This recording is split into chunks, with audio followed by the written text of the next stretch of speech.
Ito na mga lods, yung niluluto natin na manok na i-adobo natin sa gata. Ayan na siya. Adobo ko na siya ngayon. Tuyo na siya. Mantigaan lang.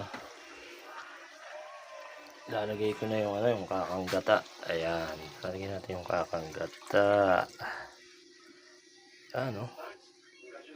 Napakasarap nito. Panalo na naman yung anak ko nito.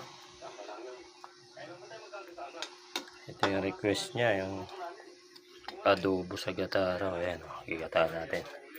Tapos medyo tutuyuan natin yan ng konti para masarap siya.